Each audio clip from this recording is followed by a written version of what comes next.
the anaconda. This giant has no venom at all. To capture prey, it relies on muscle power, coiling around its victim and squeezing the breath out of it. And a large snake needs large prey. The biggest rodent in the world fits the role. A capybara, the size of a pig, is fairly easy to ambush as it bathes in the warm waters.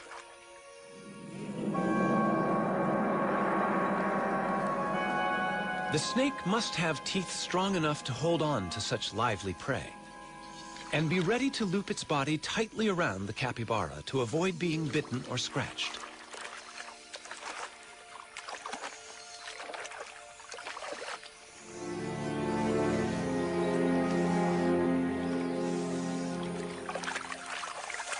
The anaconda, the most powerful of constrictors, moves in.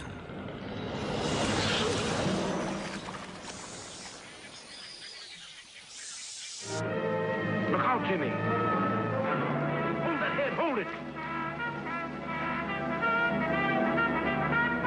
Mike hears Jimmy's cries for help.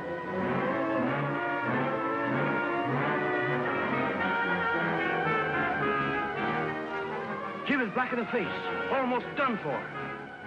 To be safe, the actor needed to know exactly how a large constrictor kills, just as Donald Stridham does. I caught the snake on somebody's farm. It had eaten something really large, and the farmer was worried it's going to eat his dogs or even maybe his children, which isn't totally unrealistical. Have a look at that. Yeah, it's getting me around the arm here. I can really feel it. You get this area here. I mean, you can see how it's stopping the blood supply there. And this is my arm, so I mean, I can handle it. I can wrap it off me here. But can you imagine that around somebody's neck? I mean, that's pretty tight over here. This movie that we watched, we've just seen it with this Jimmy, where it had wrapped around him. It wasn't totally wrapped around his neck, not like the way this has got me around the arm here. With Jimmy, I could literally see that he turned around to get this python around his body, and it wasn't a natural constricting pose.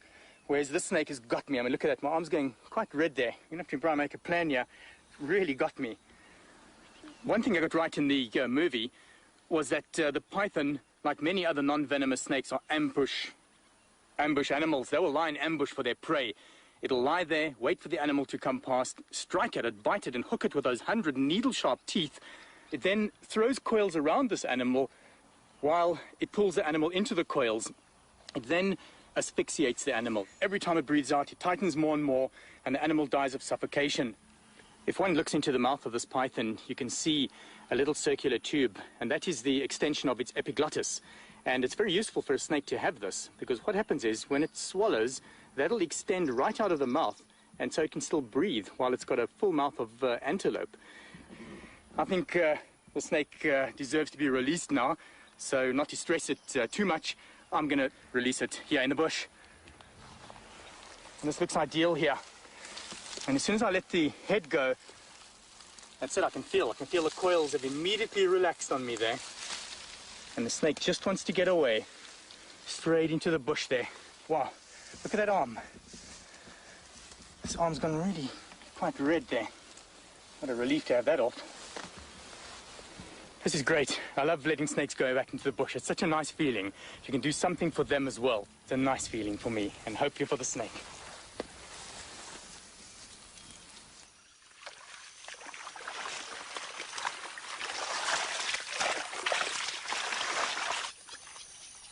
Back in anaconda country, there's someone who's trying to do good things for them as well.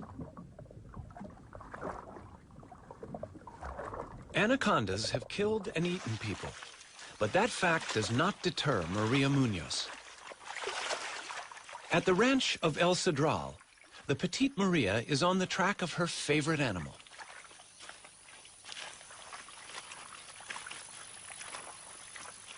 She works with her assistant, Ramon. A snake longer than 10 feet always requires 2 people for safe handling. How many males do we have? It's the breeding season for anacondas, and Maria recognizes this group as small males. She hopes they will lead her to the much larger females somewhere nearby. The males are placed in bags to keep them out of the way. Bueno, burbuja. The female they find is 13 feet long. Voy. Maria uses a trick to calm it down. No. She dips its head in the mud so it can't see. She's very quiet. Y le vas a poner en la cabeza. Beautiful. For several years, Maria has been studying how anaconda populations here live and vary. The tail. I would like to know is new one or she had a mark. Let me see the clock. Good. It's a new female for us. That means there are more than 900 anacondas, green anaconda in this ranch. Before Maria began her work, no one knew how many anacondas could live here. Now, by taking blood samples for DNA, she is also getting some idea about how they are related. But of course, she still needs to know how long these giants are. Her personal best is nearly 20 feet, about 10 feet short of the world anaconda record.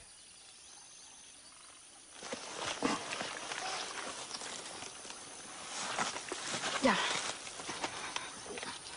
No se sale. These are the heaviest snakes in the world. But this one is a little lighter than the 485-pound monster in the record books. 44.45 kilogram. Some snakes, like this South African tiger snake, not only constrict their prey, but are also venomous. I've got the tiger snake's favorite prey. It is a striped skink. Now I'm going to bring it in closer, and you're going to notice that the tiger snake will bite and poison its prey, also wrap around it to constrict and kill. Now this is of course a dead skink, so I'm going to move it around so that the snake thinks that it's alive.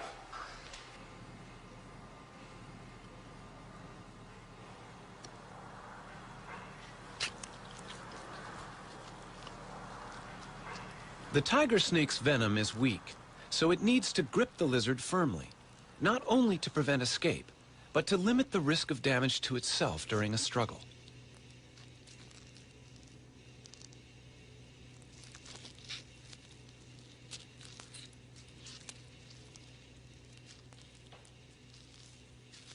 Even more remarkable is an African egg-eating snake's ability to get its mouth around an egg. All snakes can eat meals bigger than their heads. They simply open very wide, and then ligaments allow the lower jaw to expand. Still, the egg cannot be crushed until it reaches special bones in the spine, which can pierce the shell.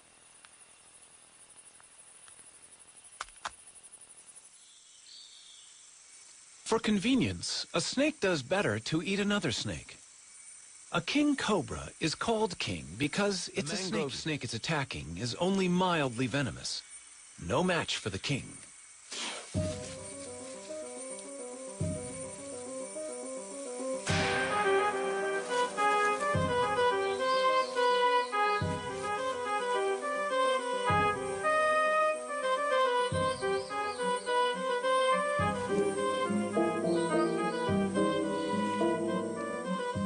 It's not easy for the king to judge exactly how long this meal is. But since the king is the largest venomous snake in the world, chances are the victim's tail will be reached easily and swallowed. It's good to be the king.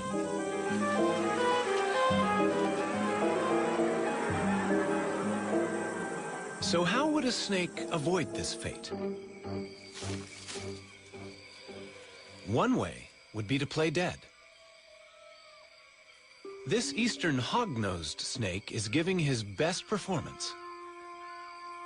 Its play acting must convince a threatening indigo snake. There is an interesting moment of standoff, but the actor has another defensive card to play. A gland in its tail emits a smell of death to go with the gaping mouth. It's the performance of a lifetime, and the enemy is fooled.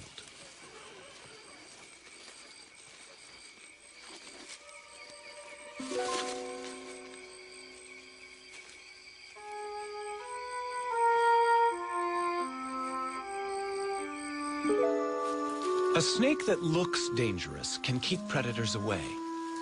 Red next to yellow will kill a fella is a useful rhyme about a coral snake. It is venomous. Red next to black is a friend of Jack is true for a milk snake. It mimics warning colors and only pretends to be dangerous. A pretend head keeps the real head of a Calabar ground python safe.